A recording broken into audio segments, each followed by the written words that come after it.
Hello children, how are you? Okay, we are going to see the chemistry class today. This week we are going to start a new lesson, and we have already started this lesson in our school. Again we are going to see these topics. This lesson name is chemical bonding. Last year also we have studied regarding these topics. Electrovalent bond, that is ionic bond, covalent bond. So everything we have studied last year. This year we are going to see a coordinate bond, that is new topic. So we will see electrovalent bond this week. So first of all, what is chemical bond? It is a force of attraction between any two atoms in a molecule to maintain stability. Why there should be a force of attraction? If any of the atom should become stable, that is the valence electrons, outermost valence shell is not fulfilled for the octet rule. The valence electrons should be 8, that is octet rule, and duplet rule is the valence electron should be 2. So to fulfill this rule, the valence electrons should be 8. For this only, the atoms will combine with the another atoms to form a molecule. This force of attraction, we call it as a chemical bonding. They are bonding by means of chemicals. One more thing is given. To attain stability, atoms tends to combine chemically by redistribution of electrons in the outermost shell or valence electrons.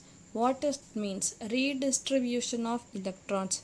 So we have studied last year many examples: sodium and chloride, magnesium chloride, calcium oxide. So we have studied many examples. Do you remember? Redistribution of the electrons means in the sodium chloride what happens? The sodium loses its electron. So it has one electron. The ion has one electron less than the sodium atom. So the electrons will be less than the atoms. In chloride atoms what happened? The electron will be more. Totally 7 valence electrons will be there. So 1 is adding 8 electrons will be there. So they will be arranging them again. Redistribution of electrons in the outermost shell.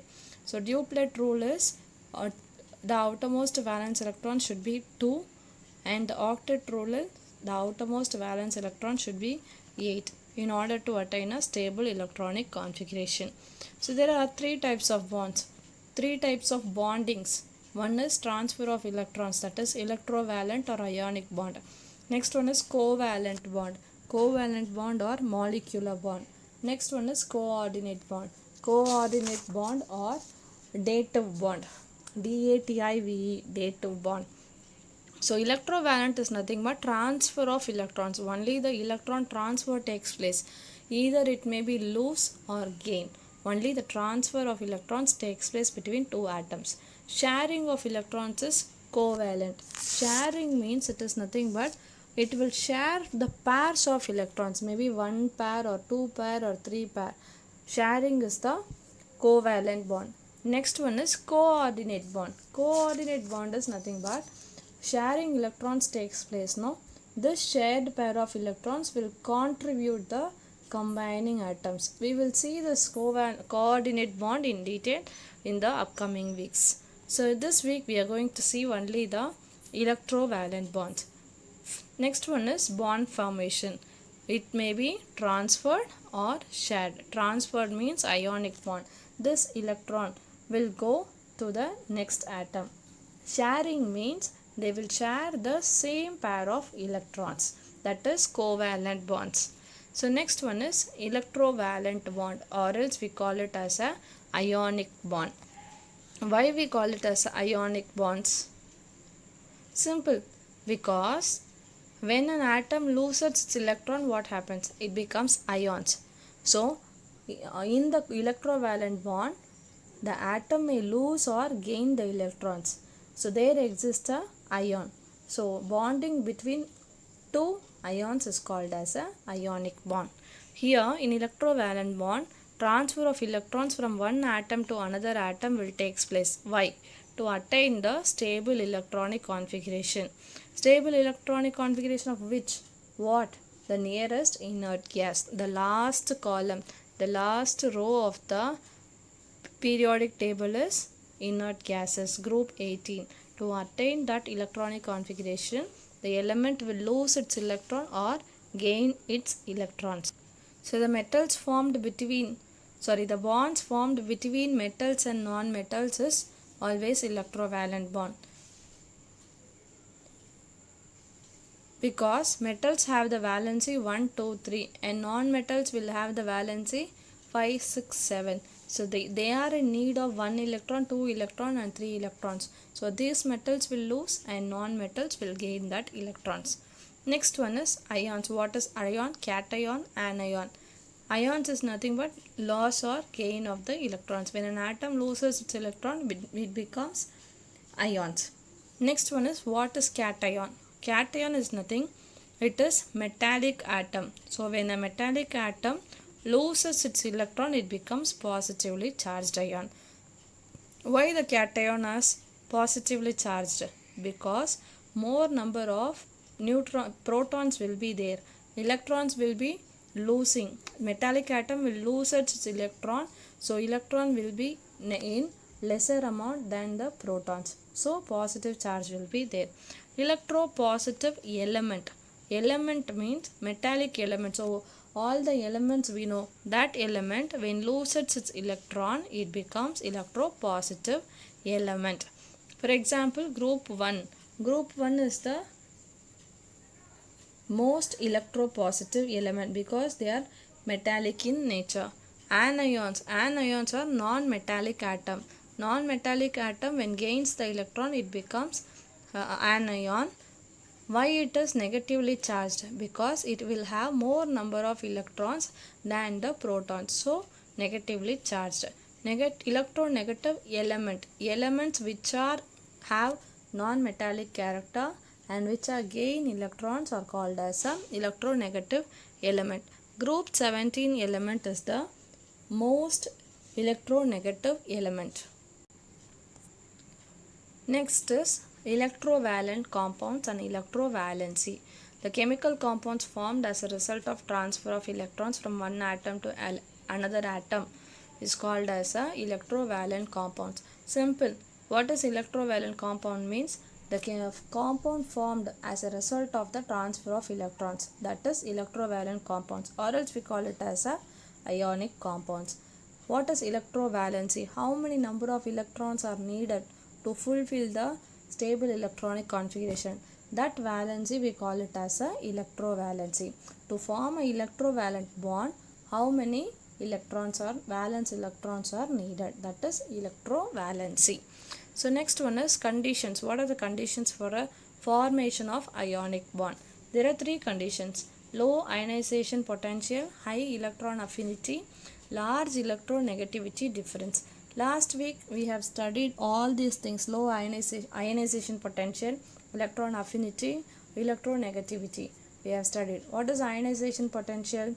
It is the energy required to remove the electrons. Electron affinity, it is the energy released when electron is gained. Electronegativity is nothing but it is a tendency to accept the shared pair of electrons. So why the low ionization potential should be low? If ionization potential is, that is energy required is very less, it means the atoms are readily lose the electrons. So low, if the ionization potential is very low means it can easily form a cation. High electron affinity. Why it should be high electron affinity? Because the energy released when the electron is gained high means it easily forms anion. Next one is large electronegativity difference. Difference in the electronegativity of two elements is higher means transfer of electrons will be more. The tendency of losing or gaining the electrons, the difference is more means the atoms can readily lose or readily gain or lose the electrons. So that difference should be more. So next one is ionic compounds are always stable. Why? Because there is always repulsive forces between the like charges. Even in the ions, where everywhere the repulsive forces will be there for like charges. In magnetism also the same condition, in current also same condition. The opposite poles attract each other, like poles repel each other. So if like charges are there, it will be repulsive. Next one is electrostatic force of attraction will be there for the opposite charges, that is opposite charges will always attract. So here electrostatic forces is there, this force of attraction is there. Ionic compound, how they form?